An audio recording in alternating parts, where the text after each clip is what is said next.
Disclaimer: this video is not meant to attack Christians or Christianity as a whole. It focuses on specific crimes, scandals, and folklore where Christian beliefs or imagery were connected to something disturbing. Most Christians obviously have nothing to do with the cases discussed here, and the goal is to look at the darker stories surrounding the religion, not to blame every believer for them. Christianity is one of the oldest religions ever, and with that it has a lot of history, some of that history being extremely dark.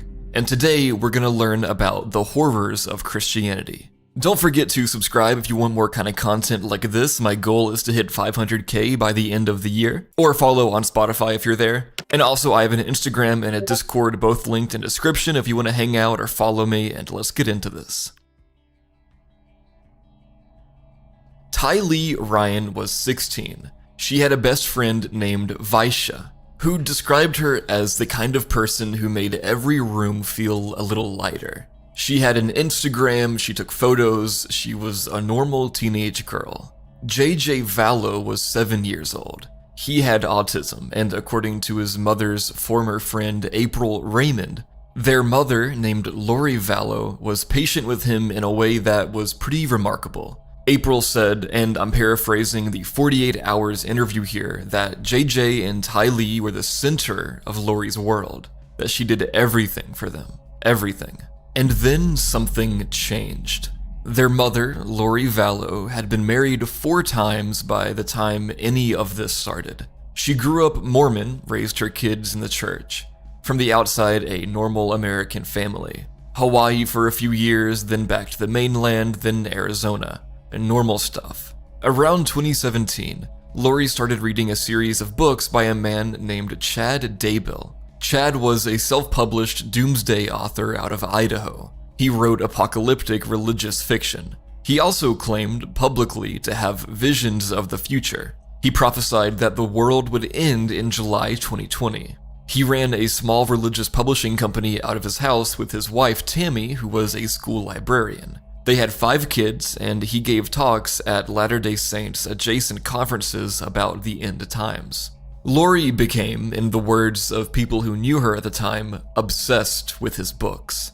In the fall of 2018, she met him in person at a religious conference in St. George, Utah. And whatever happened in that room, nothing was the same after it. According to a felony indictment that would come later, within weeks of meeting, Lori and Chad were already discussing their religious beliefs as justification for killing people. Specific people. His wife Tammy, her husband Charles, and more. The belief system they had built together, or that Chad had built and Lori had absorbed, was this. Certain people around them had become what they called zombies. Not the movie kind, the theological kind. People whose original souls had been replaced by dark spirits. Shells walking around in human bodies.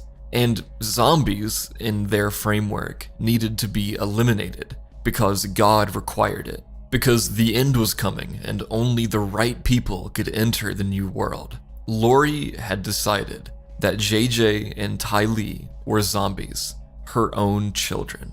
On July 11th, 2019, Lori's husband Charles came to pick up JJ from their home in Chandler, Arizona. Lori's brother Alex Cox was there. An argument broke out. Alex shot and killed Charles. He told police it was self-defense and he wasn't charged. Lori texted Charles' sons that day to say that their father had passed away, without mentioning that he had been shot by her brother in her home. A month later, Lori told their neighbors she was moving to California for a fresh start. She moved to Rexburg, Idaho, 6 minutes from Chad Daybell's house. Alex moved into the same apartment complex. September 8th, 2019, Lori, Tylee, JJ, and Alex took a day trip to Yellowstone National Park. A photograph was taken of the 3 of them together by the hot springs. The 3 of them being JJ in his little jacket, Tylee smiling, and Alex Cox standing beside them. That is the last known photograph of Tylee Ryan alive. That night, they drove back to Rexburg. Alex's cell phone records put him at Lori's apartment at 2:45 in the morning. He was there for a couple of hours. Then he went back to his own apartment. Then, after 9 a.m., his GPS placed him in Chad Daybell's backyard. He was there for over 2 hours. That same morning, Chad texted his wife Tammy. He told her he had spotted a raccoon along the fence. A few weeks later, JJ disappeared too. On October 19th, 2019, 2 months after Tylee's last photograph, Chad Daybell's wife, Tammy, died at home. The cause of death was listed as natural causes. She was 49 years old though and had no known serious health conditions. 2 weeks after Tammy's death, Chad Daybell and Lori Vallow were married on a beach in Hawaii. November 26, 2019, JJ's grandmother, Kay Woodcock, had not heard from her grandson in months. She contacted Rexburg police and asked them to check on the kids. Officers knocked on Lori's door. She told them JJ was fine, he was staying with a friend in Arizona. Police called that friend, and the friend said JJ was not there and had not been there. The next day, police came back. Lori and Chad were gone. They had left overnight. The storage unit Lori had been renting nearby held bikes, a scooter, winter clothing, a photo album with pictures of JJ and Tylee. A nationwide search began. For months, police and the media and JJ's grandparents, who went on television and begged, tried to find out where these two children were. Lori gave no interviews. When a reporter from East Idaho News cornered her in Chad in Hawaii and asked where the kids were, she said 2 words, "No comment," and kept walking. In June 2020, investigators obtained a warrant to search Chad Daybell's apartment in Salem, Idaho. They found Tylee's remains in a fire pit in the backyard. Her body had been dismembered and burned. And remember, she was 16 years old. They found JJ in a pet cemetery nearby. He was wrapped entirely in duct tape, head to toe. His hands, his feet, his mouth. A detective testified at Chad's preliminary hearing that the way JJ had been bound suggested he was alive when it was done. Because, as he put it, you don't go through all that trouble for someone who's already dead. JJ was 7 years old. At trial, text messages between Lori, Chad, and Alex were entered into evidence. Messages about eliminating zombies, messages where Lori refers to Tylee using that word, her own daughter. Text after text building a theology around why these children had to die, framed as a spiritual necessity, framed as obedience to God, framed as preparation for the world that was coming. This whole story is very reminiscent of the Abraham and Isaac story from the Bible, but taken too literally and modernly. That story in the first place is already pretty disturbing. At sentencing, Lori's sister, Summer, spoke out about the moment that she found out. A phone call was played for the court, her voice saying to Lori, quote, "You threw them away like garbage." Lori addressed the court and quoted Bible verses about not judging others. God. She is serving 3 consecutive life sentences without the possibility of parole. Chad Daybell was sentenced to death in June 2024. He is currently on death row in Idaho. Tylee's best friend, Vaisha, said in an interview that she never stopped hoping they were alive, that she never let herself consider that they weren't because she didn't want to. JJ's grandfather, Larry Woodcock, wept openly in the courtroom during testimony. I don't have a clean way to end this one. There isn't a clean way. 2 kids went to Yellowstone on a Sunday, and the people who were supposed to love them most had already decided in the name of God and prophecy and whatever they had built between them in that room in St. George, that they weren't really people anymore.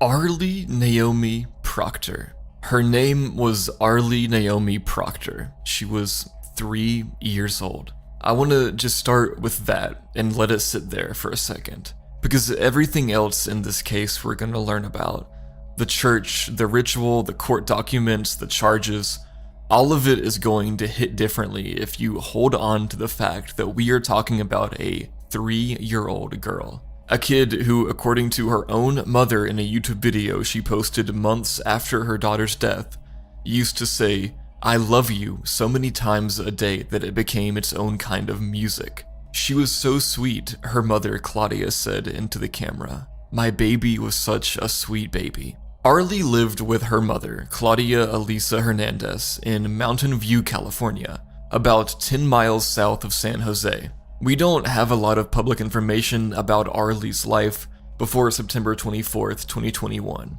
What we know is she was just 3, that she normally smiled all the time, that her uncle Aaron, who knew her well, would later tell police that on the day she died she wasn't the same, that she was normally always smiling, and that in the days before her death she had started waking up at night, screaming, saying "no, no, no," moving her arms around, the way any exhausted, frightened toddler might, for any number of completely ordinary reasons.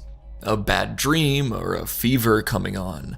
3-year-olds wake up scared at night. That's just a thing that happens. But Claudia had a different explanation. She thought her daughter was possessed by a demon. There was also something Arlie had apparently seen on her mother's cell phone, something that, in Claudia's interpretation, had allowed the demon in. We don't know what Arlie saw. We don't know if she even understood what she was looking at. She was 3. But according to court documents reviewed by KRON4, that was the moment Claudia decided something was wrong.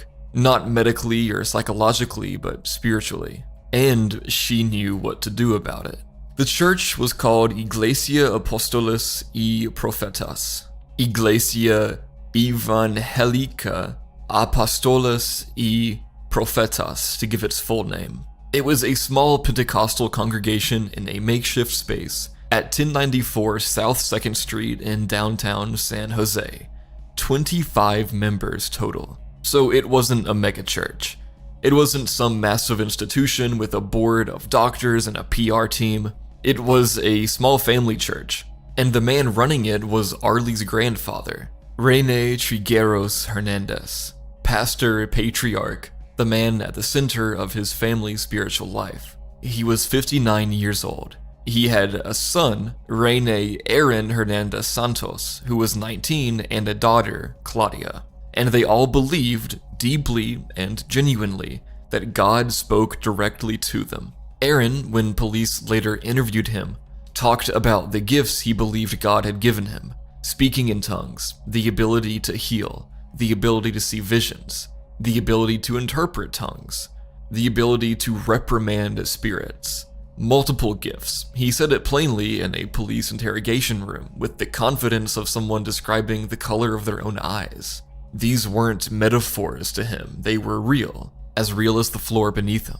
On the evening of September 23rd, 2021, Claudia told her father what was happening with Arlie, that the girl was possessed, that something had to be done. And then, according to prosecutors, God told Claudia something else, something that she would later report to police almost matter-of-factly.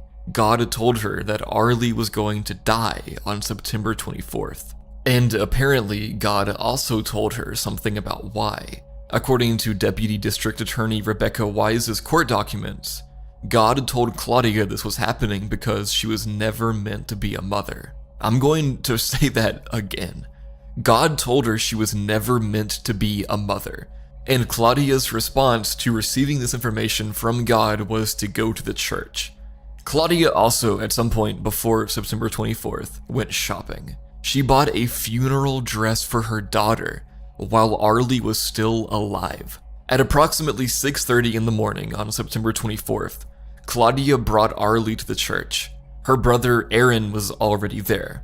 Their father, Pastor Rene, arrived at 12:20 in the afternoon. And then, for the next 12 hours, the 3 of them performed what they called a ritual of liberation, what prosecutors called an exorcism, and what normal people and the coroner called a homicide. The method, according to court documents reviewed by multiple outlets, was this.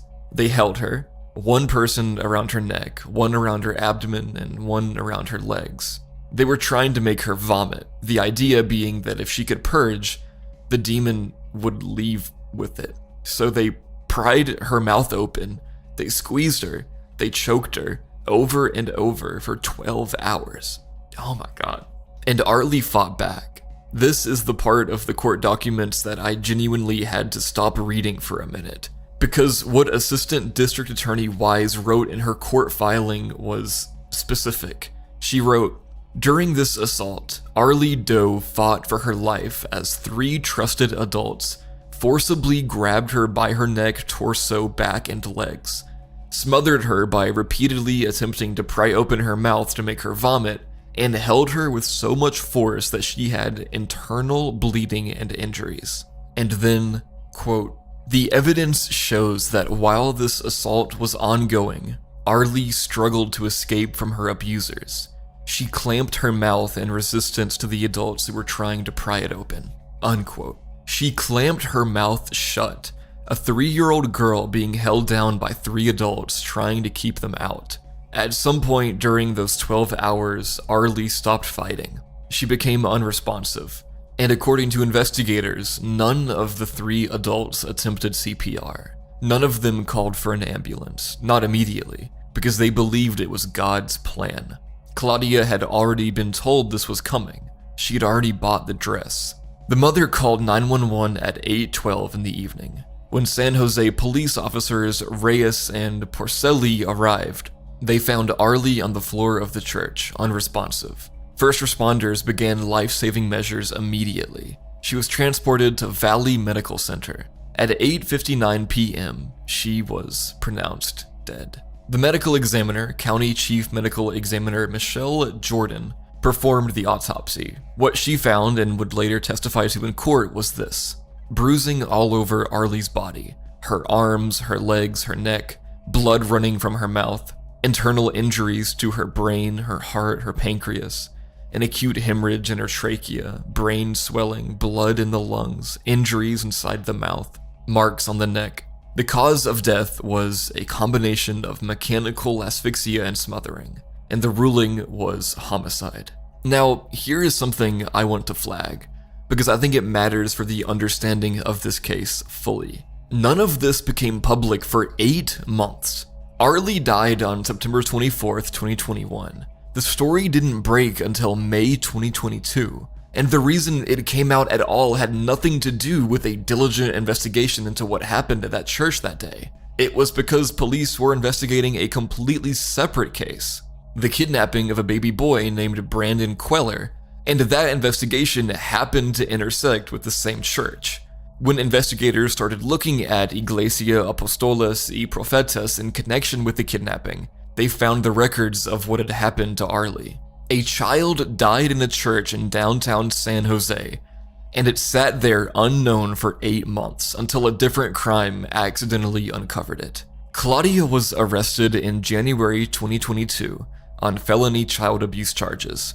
Aaron and Pastor Rene were arrested in May 2022, after the coroner's report, which took until then to finalize, confirmed that their physical actions had directly caused Arlie's death. All 3 were charged with felony child abuse resulting in death. All 3 have pleaded not guilty. When police interviewed Claudia in the days after Arlie's death before the arrests, she spoke to them. And what she said is documented in the court filings. She told a lieutenant that God had taken Arlie because she was not meant to be a mother. When asked how she felt about this, her response, according to the filing, was, quote, "I've learned to accept what it is." In a separate recorded phone call speaking with her brother about the situation, Claudia said, "It's going to look like we intended to kill her, but we did not."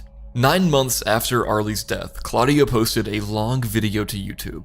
She talked about her daughter. She said she wasn't ready to speak in detail about what happened, that she felt misunderstood. Holy fuck. She said, and these are her words, quote, "My baby was such a sweet baby. She was so sweet, like she would tell me I love you so many times. If you weren't there, you don't know what happened," unquote. She was arrested a few days after the video went up. Aaron, in his police interview, talked about the moment Arlie became unresponsive. He reflected on his gifts from God, his gift to heal. And then he said something that the court documents quote directly, and that I find genuinely one of the hardest sentences to read in this entire case. Arlie's death made him question his gift to heal. Not question whether he had hurt her, and not question whether the ritual was just wrong, question whether the gift still worked. The defense, for its part, has made two arguments. The first is that there was no intent to kill, that these three people genuinely believed they were helping a possessed child, not harming a healthy one. Claudia's defense attorney told the judge at the preliminary hearing, and this is a direct quote, "A critical issue in this case is intentional versus unintentional. Intent is at the heart of this case. All three defendants said they had no intent to hurt Arlie," unquote. The second argument is weirder, and I don't know. I mean, I didn't even know if I wanted to include it in this video, but the defense attorneys have argued that the investigation and prosecution were tainted by racism. Specifically, they say by bias against Salvadoran immigrant Christians whose faith, in their words, is centered in an absolute belief in divine supernatural intervention. And they asked the court to throw the case out on those grounds. Which, I mean, I know I'm a white person saying this, but like, you killed a toddler. Like, you don't get to say that people are calling you out for that just because you're Salvadoran, right? Santa Clara County District Attorney Jeff Rosen said it like this, quote, "A child is gone because of unimaginable behavior by the same people who should have been taking care of her." And I want to say before moving on anymore, I want to make this clear. I know that the title of this video and everything could be used to be cheap, like to use cases like this for ammunition against Christianity. Most Pentecostal Christians and most Christians, full stop, would look at what happened in that church and feel the same thing that you feel right now, horror and grief. The recognition that whatever happened in that room was not faith. But I also think that there's a question worth sitting with. Not about whether Claudia and Aaron and Rene were evil people. The question that keeps pulling at me is about what happens when a belief system contains no mechanism for doubt. When the instruction is not to question but to accept. When a child screams no, no, no in her sleep and the framework you've been given says that's a demon, not a toddler having a nightmare. When God tells you that your daughter will die and the framework tells you accept God's plan. Arlie clamped her mouth shut. She fought. For 12 hours with 3 adults holding her down, she fought. She was 3 years old and she did not stop trying to get away. I don't have anything to add to that. I really don't. Anneliese Michael was born on September 21st, 1952, in Bavaria. She grew up in a household where Mass happened twice a week, where the reforms of the Second Vatican Council were dismissed as too lenient, and where sin was taken very seriously, not as metaphor but as weight. 4 daughters, strict parents, deep faith. When she was 16, she collapsed. A severe convulsion, her first. Doctors diagnosed her with temporal lobe epilepsy, then depression, then psychosis. Over the next several years, Anneliese cycled through psychiatric hospitals, through prescriptions, anticonvulsants, antipsychotics, mood stabilizers, through diagnoses that kept shifting because nothing was actually working. By the time she was 20, she was suicidal. She was hearing voices. She was seeing what she described as devil faces appearing throughout the day. She had developed a violent aversion to religious objects, crucifixes, holy water, sacred spaces, which, depending on who you ask, was either a symptom of her illness or the first sign of something else entirely. She also, importantly, believed she was possessed. This wasn't something imposed on her from the outside. Anneliese believed it herself, and she wanted an exorcism. The family had tried the medical route for 5 years. Nothing had improved. If anything, things had gotten worse, and so they turned to the church. The priest who initially visited her, Father Ernst Alt, came away convinced she was not epileptic. A second elderly Jesuit, Father Adolf Rodwick, agreed. Together they made the case to the Diocese of Würzburg.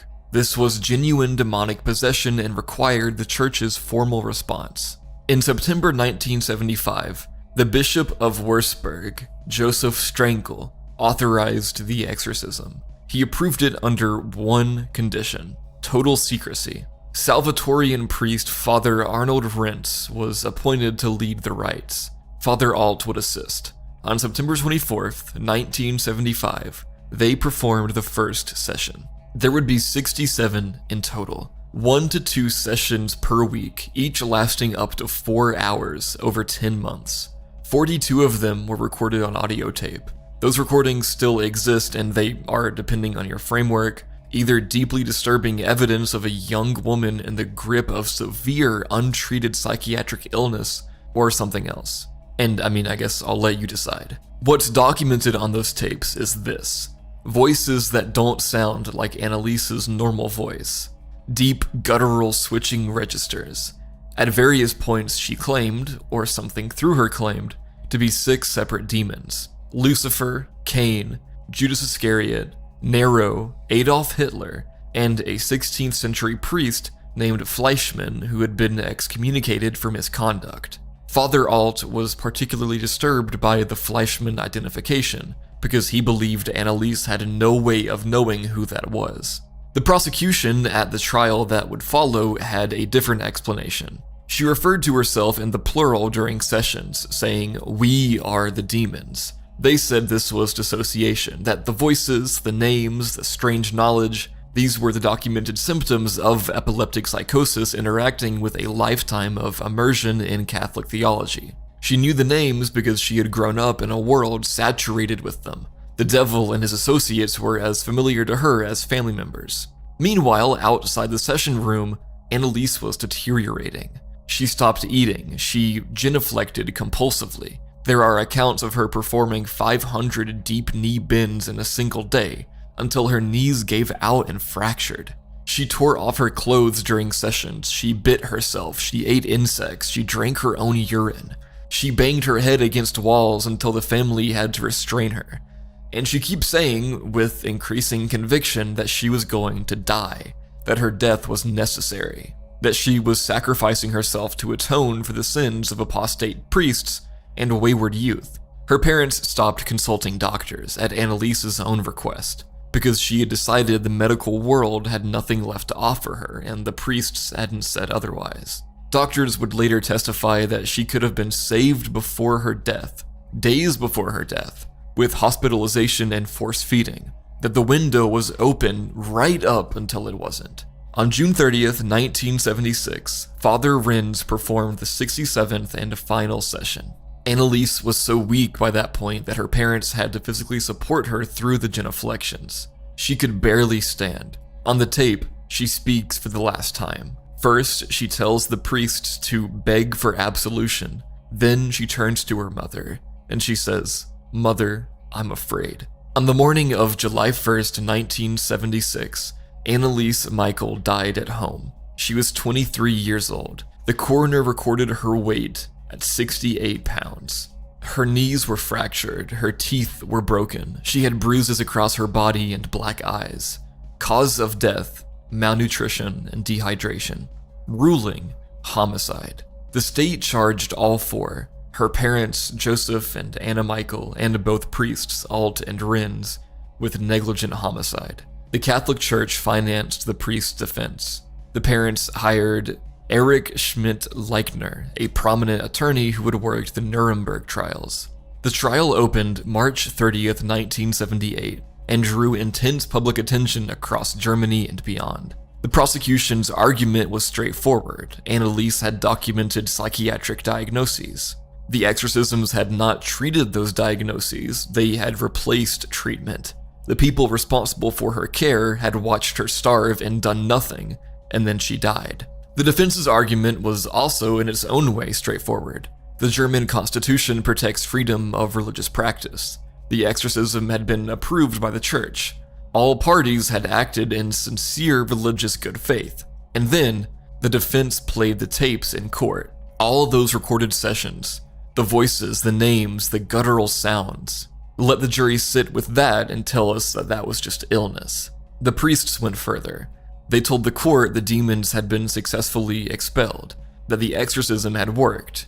The evidence they offered for this was that Annalise died shortly afterward. In April 1978, all 4 defendants were convicted of negligent homicide. Each received a 6-month suspended sentence and was ordered to share the legal costs. No one served a day in prison. The sentences were actually stiffer than what the prosecution had requested. The state had only asked for fines against the priests and had suggested the parents be found guilty but not punished, given that they had already, in the words of German law, suffered enough. After the verdict, Annaliese's parents petitioned to have her body exhumed. Their belief, shared by some followers who had begun making pilgrimages to her grave in Klingenberg, was that her body might have been preserved, a sign of sainthood. Authorities examined the remains. The body had decayed normally. No official photographs were released. Her grave is still a pilgrimage site today. People leave flowers, some pray there, convinced that she was not mentally ill but genuinely possessed, genuinely martyred, genuinely holy. The Vatican, for its part, revised its guidelines after the case, requiring stricter medical and psychological vetting before any exorcism can be officially approved. The part of this case that is the most disturbing to me is that this was a scenario, this was a place, an environment, where a young woman saying, "Mother, I'm afraid," is heard as the demon's last resistance, not as a real person asking for help. Annalise believed her death meant something, and maybe it gave her comfort in her final months to believe that. I don't want to take that from her, but she was sick, she was treatable, and every system that should have caught her, the church, her family, the doctors who eventually stopped being consulted, let the framework close around her until there was no way out. Stoll, Kansas. A small, ruined church in rural Kansas that somehow became known as one of the 7 gateways to hell. And I think the story of how that happened is actually worth your time, because it says something real about how fear works, and specifically about how fear works when it wraps itself around Christianity. Let's start with what Stoll actually is. Stoll, Kansas really is not a town. It is an unincorporated community of a few dozen people sitting between Lawrence and Topeka, about 13 miles east of the state capital. It was founded in the 1850s by German and Pennsylvania Dutch settlers under the name Deer Creek Community. In 1867, they built a small stone church on a hillside above a cemetery, the Evangelical Emmanuel Church, where services were held in German until 1908. The church served the community until 1922, when they raised enough money to build a new, larger wooden structure across the road. The old stone church was abandoned, and over the following decades, it slowly fell apart. The post office that put Stoll on any map at all was named after its first postmaster, a man named Sylvester Stoll. It opened in 1899 and closed 4 years later. The name stuck though. That's the whole story of how Stoll got its name. A postmaster named Sylvester. The community had its share of real tragedy over the years. A boy named Oliver Bondmeyer wandered into a field his father was burning and died. Later, a man went missing and was found hanging from a tree. Both incidents happened near a road that appeared on old maps of Stoll as Devil's Road, a name that was eventually changed. Tragic things, the kind that leave marks on a small community's memory. But here's the thing. None of that became legend until a college student wrote a newspaper article. In November 1974, a writer named Jane Penner published a piece in the University Daily Kansan, the student newspaper of the University of Kansas, titled "Legend of Devil Haunts Tiny Town." The article claimed that Stoll Cemetery was one of the 2 places on Earth where the devil appeared in person twice a year, Halloween and the spring equinox. It described the place as haunted by legends of diabolical supernatural happenings that had supposedly been passed down through generations. Here's the problem with that. When local residents of Stoll and the surrounding area were asked about these generational legends, they said they had never heard any of them, not one. The stories, as best as anyone could trace, did not exist before the article. That article is Stoll. That is the entire origin point. What happened next is a near-perfect case study in how a legend builds. The article spread among University of Kansas students. People started driving out to the cemetery on Halloween to see the devil. A 1980 piece in the Kansas City Times picked up the story and elaborated, adding a tale about a stable hand murdering a mayor in the 1850s, which gave the legend a bloody backstory. The only problem is that Stoll was never incorporated as a town, and therefore never had a mayor. The murder never happened. Nobody corrected it. The story just kept growing. By the time the legends had fully accumulated, the version being passed around University of Kansas dorms went something like this. Quote, "They say that in the basement of the abandoned church in Stoll, Kansas, there is a staircase. And if you follow that staircase, down, down, down, you will reach the entrance to hell itself. And if you can crawl your way back up that ladder, escape from the bowels of hell to reach the surface, you'll have to climb for weeks. That is, if the devil does not grab you first." The ruined stone church, roofless and crumbling on its hill, became the focal point for all of it. The legend said that despite having no roof, rain never fell inside the church. The storm above, the dry floor below. That a wooden cross still hanging on one wall would invert itself at midnight. That glass bottles thrown against its stone walls simply would not break. That somewhere beneath or behind it, the staircase waited. The old gnarled pine tree in the cemetery got pulled into the mythology too. Local lore decided it had been used to hang witches. A grave marked only with the name Witch with 2 T's became, in different tellings, either the burial site of a child fathered by the devil with a local witch, or the grave of the witch itself. Nobody who told these stories seemed to feel any obligation to agree on the details. The specifics shifted depending on who was doing the telling. What stayed constant was the basic shape. This is a place where hell is close. Eventually, the legend absorbed a pope. The story goes that when John Paul II visited the United States, he personally ordered his flight path redirected to avoid passing over the unholy ground of Stoll, Kansas. But there's no evidence that this happened, none. The story spread anyway though, because it had the right idea. The highest authority in the Catholic Church frightened of a cemetery in the Kansas flatlands? If even the Pope won't fly over it, what does that tell you? By the 1990s, hundreds of people were making Halloween pilgrimages to Stoll. They jumped fences, they vandalized the church and the gravestones. The deterioration of the cemetery accelerated because of the volume of trespassers. The sheriff's office began patrolling the area specifically on Halloween. Trespassing became a finable offense, up to $1,000 and 6 months in jail for anyone caught on the grounds after dark. In 2002, the old stone evangelical Emmanuel Church was demolished. The circumstances of the demolition are genuinely strange. According to the Lawrence Journal World, the owner of the land said he had not authorized the church to be torn down and had no idea who did it. Equipment tracks were visible at the site. The walls had been pushed inward. Nobody was ever identified. Whether it was the landowner quietly solving the trespassing problem or something else entirely, the church was gone, and its disappearance predictably became part of the legend. The show Supernatural, which ran for 15 seasons and is pretty popular, was set in Lawrence, Kansas specifically because of Stoll. Creator Eric Kripke confirmed this himself on Twitter in 2016. The reason Sam and Dean Winchester are from Lawrence, Kansas is proximity to the urban legend of Stoll Cemetery.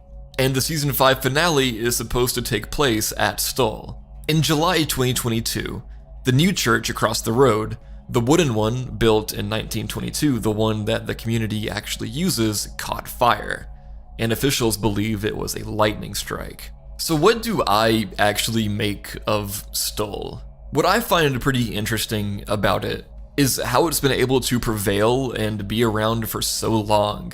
Because to me, the idea of a haunted church being the gateway to hell is a good idea, but a pretty basic one for a legend. It seems pretty, cookie cutter, right?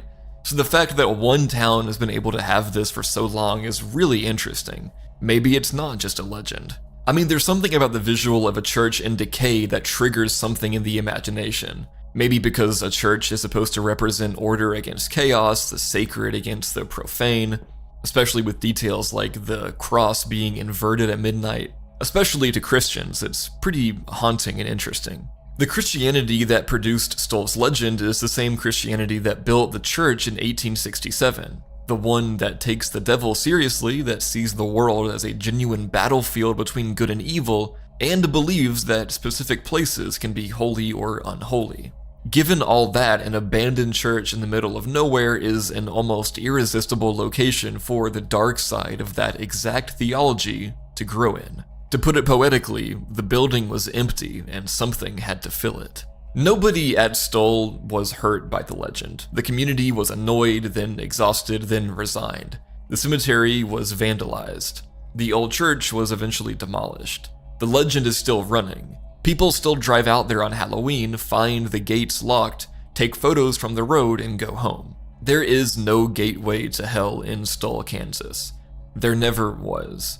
What there is a very old cemetery, a crumbling hill, and 50 years of a story that people wanted to believe badly enough that they kept telling it. And I think that this story is creepy enough to still be worth thinking about.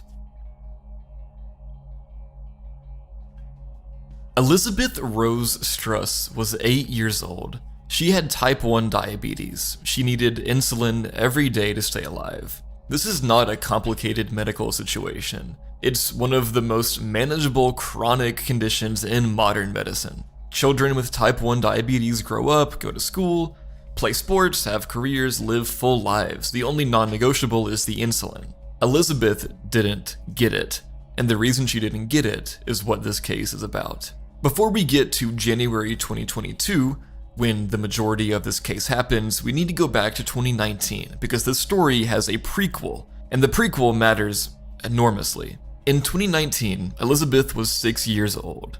Over the course of 6 days, she became extremely ill. Her diabetes hadn't been diagnosed yet, and her symptoms, the deterioration, the weakness, the signs of a body going into crisis, went unaddressed. On the 6th day, her father, Jason, finally took her to the hospital. She arrived in a diabetic coma, weighing just 33 pounds, too weak to walk. She was minutes from death. She survived, though. She was diagnosed with type 1 diabetes, and her parents, Jason and Carrie Struss, were charged with failing to provide the necessities of life to their daughter. Carrie was sentenced to 18 months in prison. Jason received a suspended sentence. He had eventually brought Elizabeth to the hospital and testified against Carrie during the case, and he promised it would never happen again. He signed a diabetes management plan. He knew what would happen if Elizabeth didn't get her insulin, and that fact is in the court record. Now I need to explain who Carrie is and who the Saints are. Carrie Struss joined a small home-based Christian sect called the Saints in 2005. The group was led by Brendan Stevens, then in his late 40s. Who had built a congregation almost entirely out of his own family. At the time of this case happening, it consisted of 3 families meeting 3 days a week in their homes. They didn't affiliate with any denomination. They saw themselves as Bible-following Christians who believed in the direct healing power of God and the gifts of the Holy Spirit, speaking in tongues, visions, miraculous recovery from illness, etc. A central tenet, described in court documents, was that conventional medicine was not just unnecessary, but actively wrong. Some members described it as literal witchcraft. Jason Struss was not religious. He insisted their children be vaccinated. He moved into the garage at one point to escape the tension in the house. He worked nights and he played golf. He tried to stay away. For years, his wife's faith and his skepticism sat in uneasy standoff under the same roof. Then Carrie went to prison. Jason, alone in the middle of a marriage in crisis with 8 children, began spending more time with the Saints.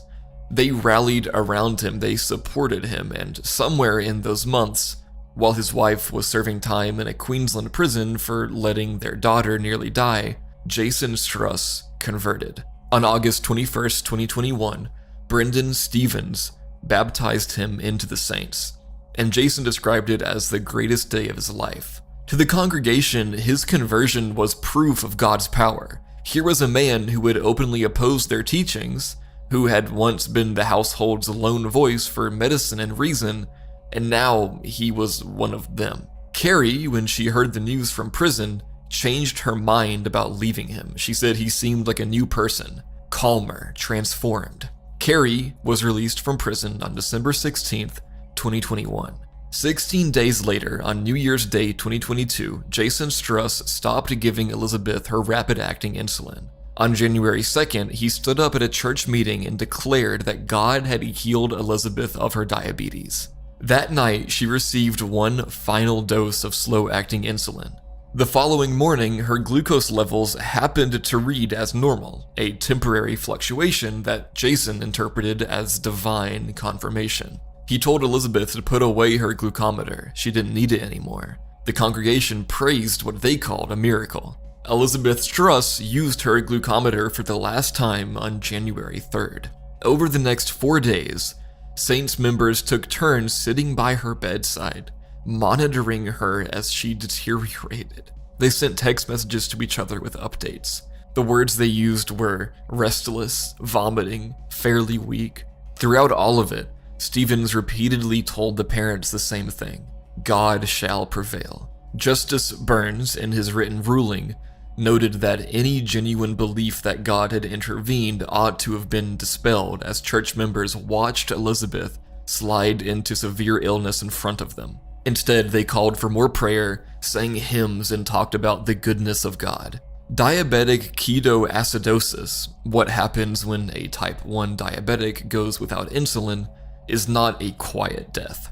The body, unable to use glucose for energy, begins breaking down fats at a catastrophic rate, producing acids that accumulate in the blood. There is vomiting, intense thirst, abdominal pain, confusion. The breath smells of acetone. The body is essentially consuming itself. It takes days. Elizabeth was 8 years old and it took 6 days. Sometime during the night of January 6th, she died on a mattress on the floor of the family's living room in Toowoomba. Members of the Saints covered her body with a blanket and began praying for her resurrection. Then they texted each other to come to the house. More witnesses, the reasoning went, meant more people who would be amazed when Elizabeth rose from the dead. They sang choruses around her body. They waited. On January 8th, 36 hours after Elizabeth died, Jason Struss called emergency services. And at first I thought that this was great. It meant that he was finally coming back to his senses about his daughter laying there.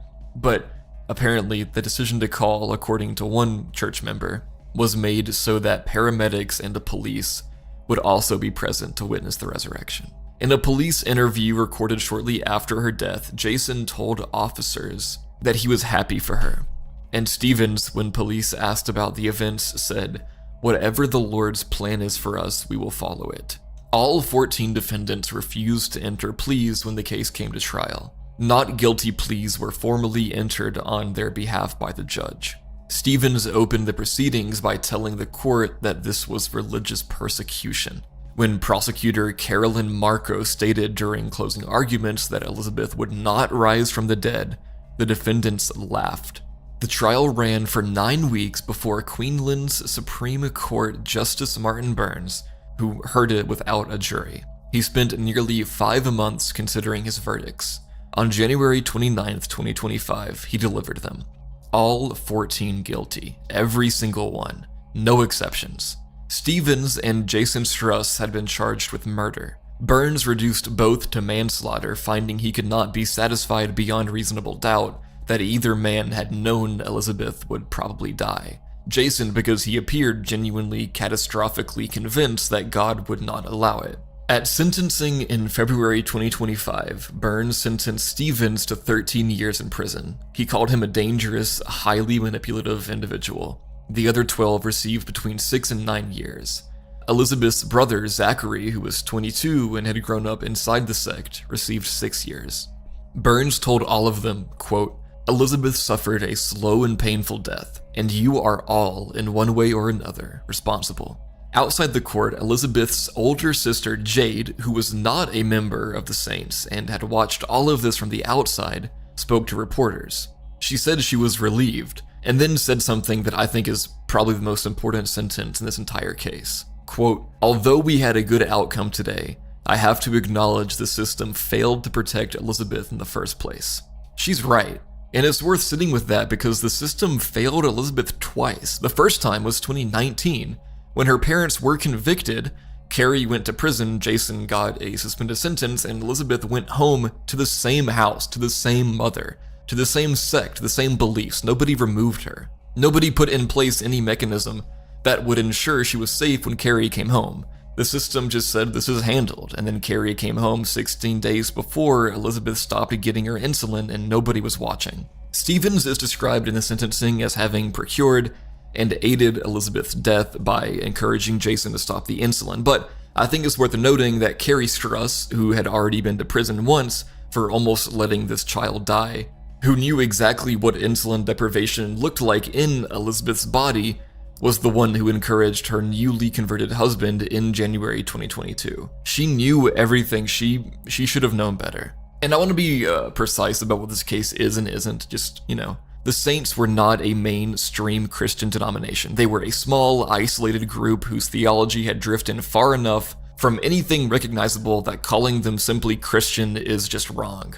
Most Christians confronted with a child going into diabetic ketoacidosis would call an ambulance without a second thought. But the tools that this group used, the belief in miraculous healing, the rejection of medicine as spiritually suspect, the authority of a charismatic leader whose interpretations of God's will went unchallenged, these are not unique to the Saints.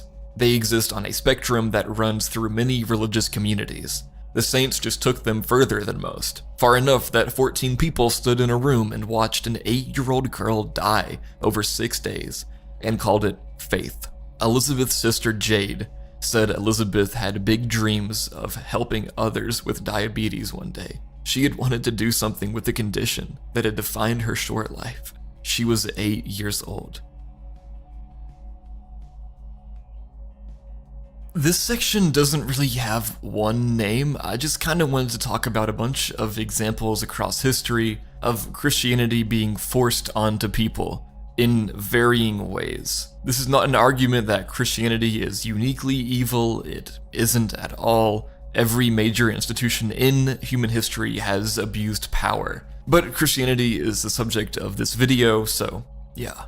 In 1391, mobs moved through the Jewish communities of Spain, city after city. Seville first, then Valencia, then Barcelona.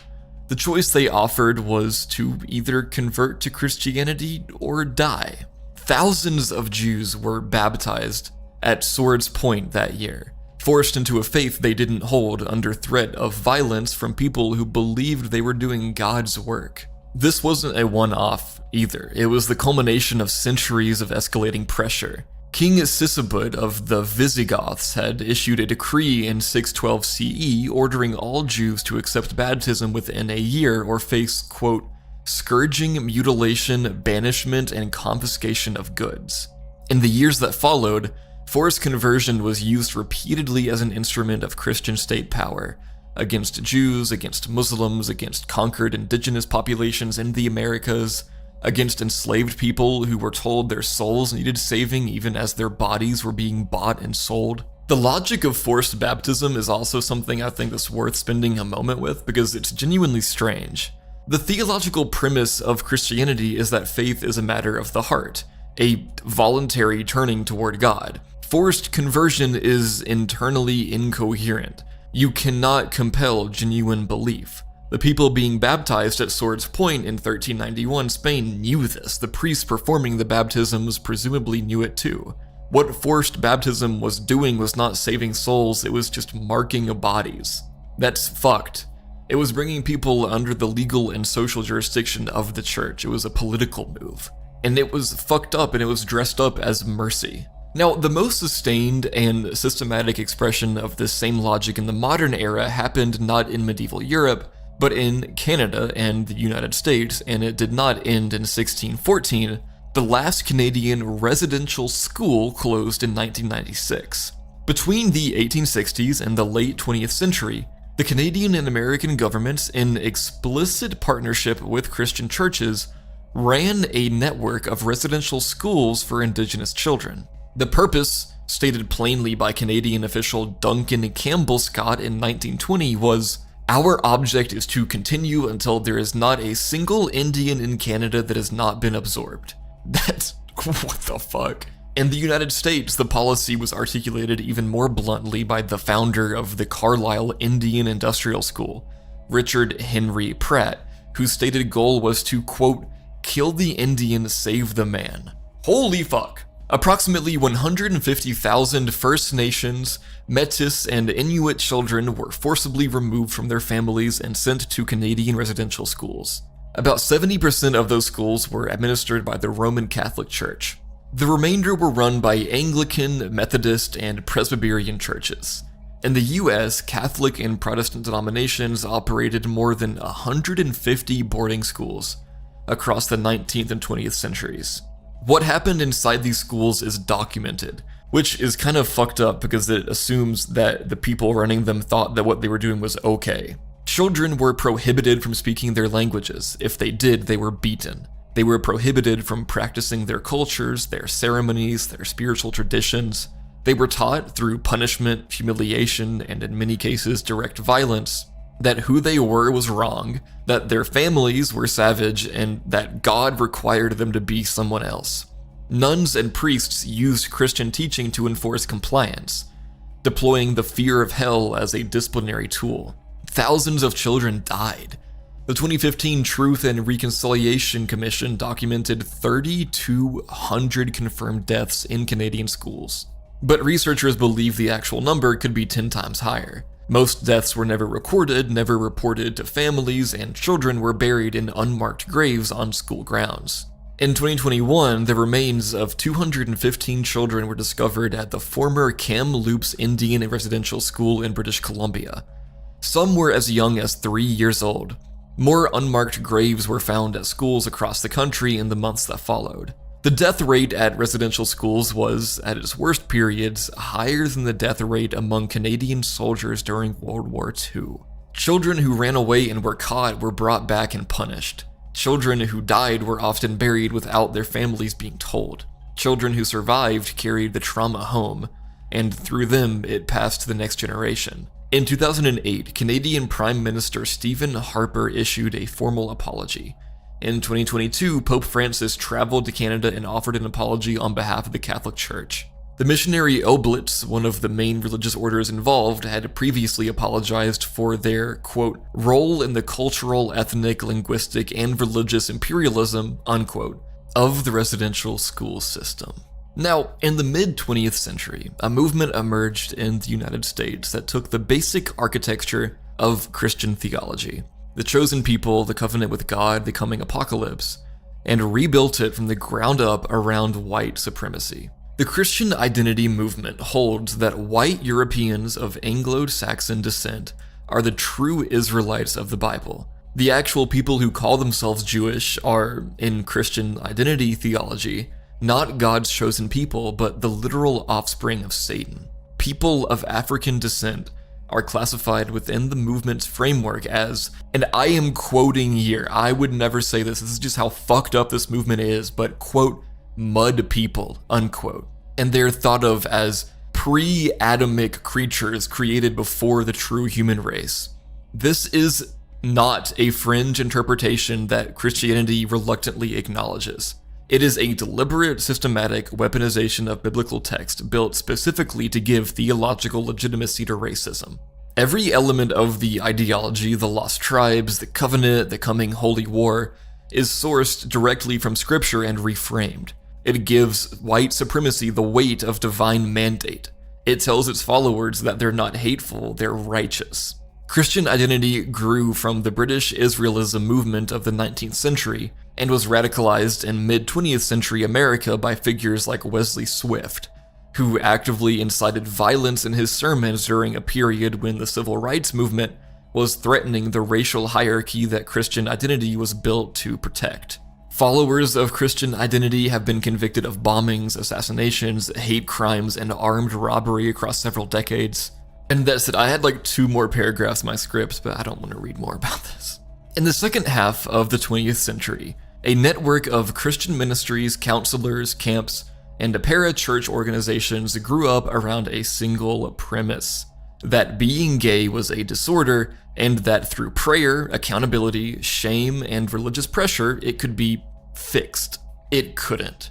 Every major medical and psychiatric organization that has reviewed the evidence, like the APA, the AMA, the AAP, has concluded that sexual orientation cannot be changed through therapeutic intervention and that attempting to do so causes serious harm. Conversion therapy is not a fringe opinion in medicine. It is a settled question. The practice does not work and it hurts people.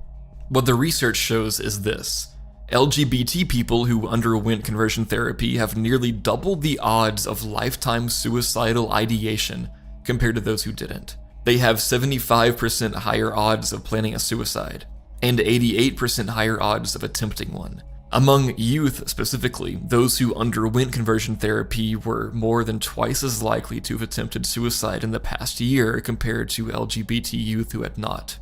In 2023, 27% of LGBTQ youth who had experienced conversion therapy had attempted suicide in the previous 12 months.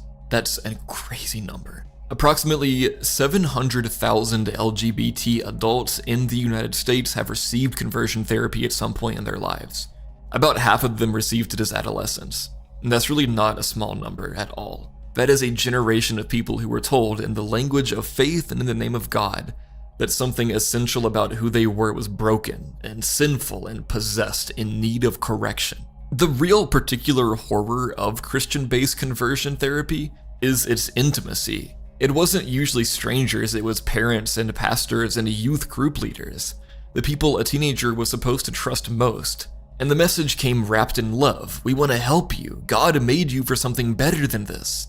The rejection, though, was complete and total, not just of behavior, but of identity, of selfhood, delivered by the people whose acceptance mattered most. I mean, I grew up in the church, and I was told that listening to Blade was wrong and evil. And even that, like, whenever I left Christianity, I was like, damn, I feel a lot better now. Like, I really hated that part of my identity being, like, pushed down.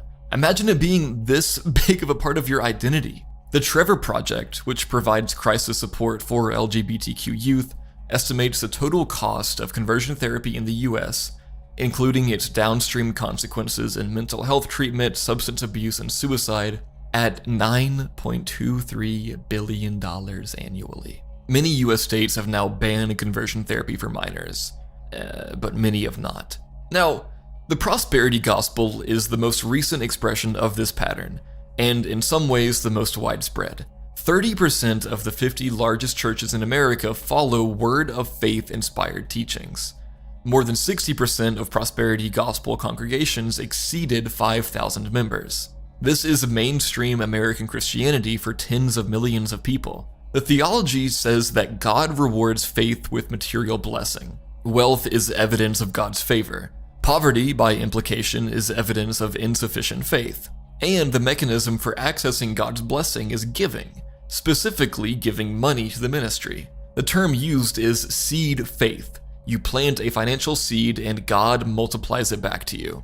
The problem, documented repeatedly by journalists, former members, and the pastor's own financial records, is that the money flows in one direction. Kenneth Copeland, whose estimated net worth has been reported at up to $760 million and whose ministry owns a private airport, a fleet of jets, and a 1,500-acre estate in Texas, built that whole empire on donations from believers who were told their giving was an act of faith. When a reporter from Inside Edition asked Copeland why he refused to fly commercial, he explained that commercial aircraft meant being enclosed, quote, in a tube with a bunch of demons. He then became visibly agitated when pressed further. In 2019, his colleague Benny Hinn, who built a career promising healings and financial miracles to televised audiences, publicly stated he was renouncing the prosperity gospel. He called it an extreme message and he said it was not the gospel. Then he kept fundraising. The people who give to these ministries are not naive or stupid. They are people in genuine distress, debt, illness, grief, desperation, who have been told that their faith, expressed through a financial gift, is the thing standing between them and God's intervention. The manipulation is not crude, it's very sophisticated and warm, and delivered in the language of hope. And when the miracle doesn't come, the framework has a built-in explanation. Your faith just wasn't strong enough, you didn't give enough. The failure is always yours. Now, with all of these things, the cross has been used to comfort the dying, and it's been used to march armies into cities.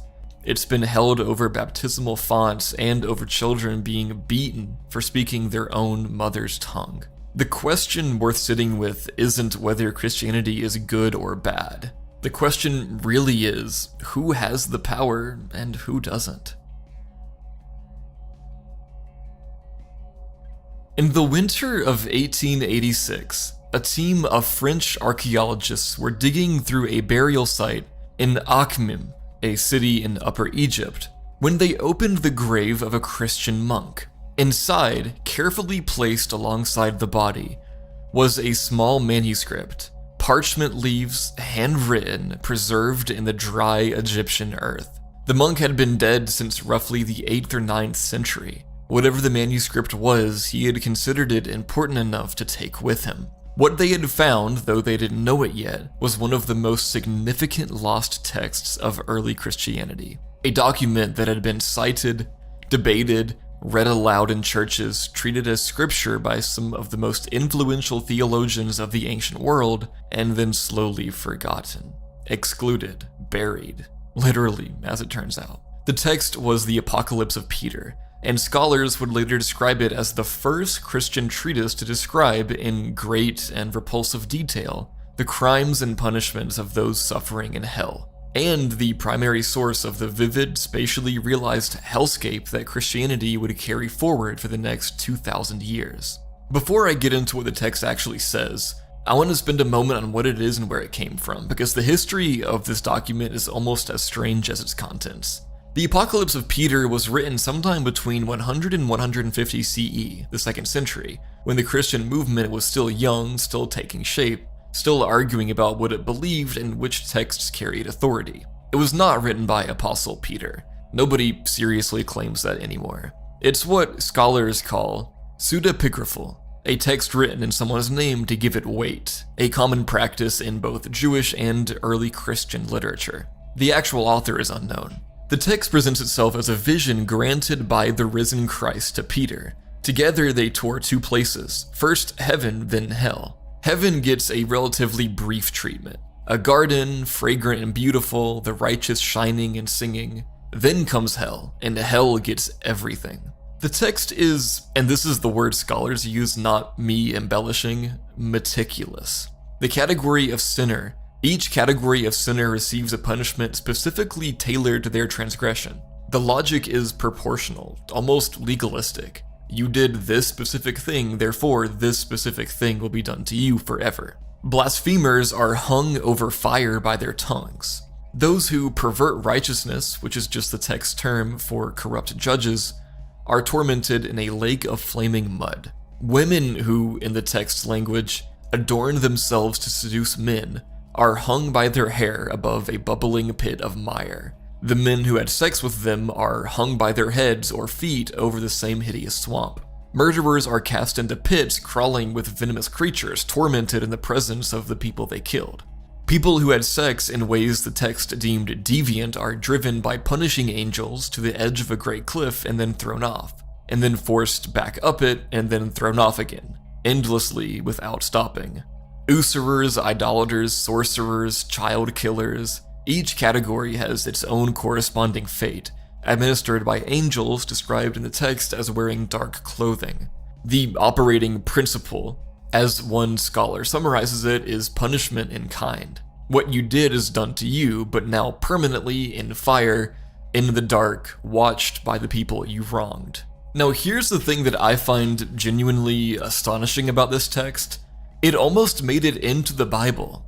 The Muratorian fragment, the oldest known list of approved Christian writings dated to around 170 CE, lists the Apocalypse of Peter alongside the Book of Revelation as text the churches received. Its exact words about the Apocalypse of Peter are, "Though some of us will not allow it to be read in churches." So in approximately 170 CE, This text was sitting on the short list alongside what would become the canonical New Testament. Some churches used it and some didn't. Clement of Alexandria, one of the most influential theologians of the early church writing around 200 CE, treated the Apocalypse of Peter as scripture outright. He quoted from it without apology and integrated it into his theological work.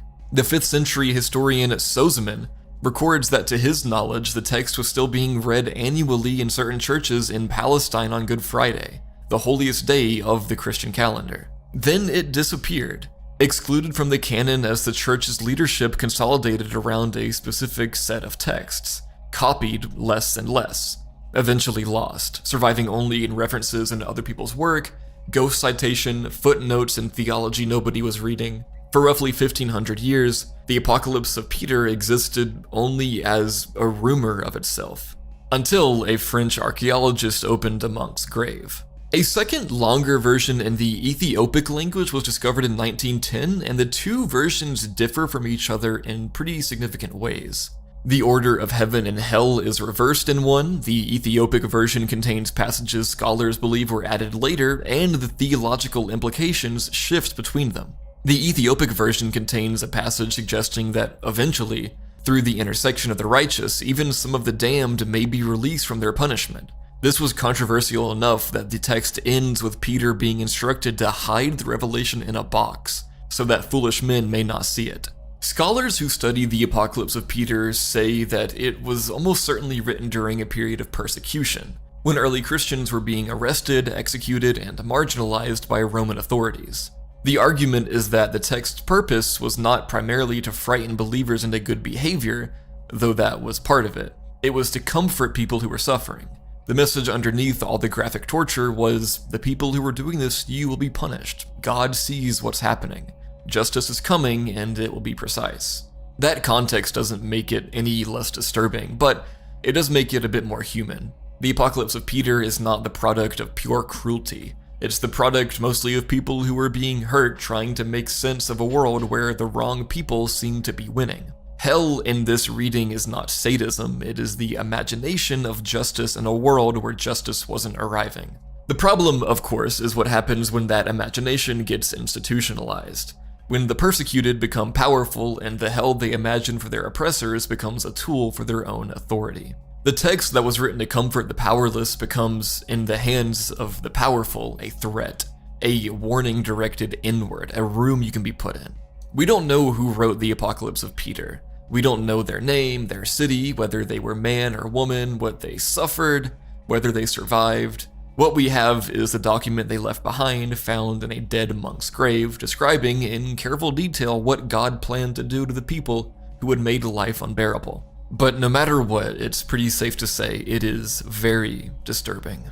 And that's the end of this video, guys. Thank you for watching so far. This video is pretty long, but honestly, I could do a part 2 to this video, so let me know in the comments if you want to see that. I could definitely do more of these. There's a lot of stuff to work with here. Thank you guys for watching, though. Let me know what you want to see next in the comments too, and have a great night, everyone. Sweet dreams.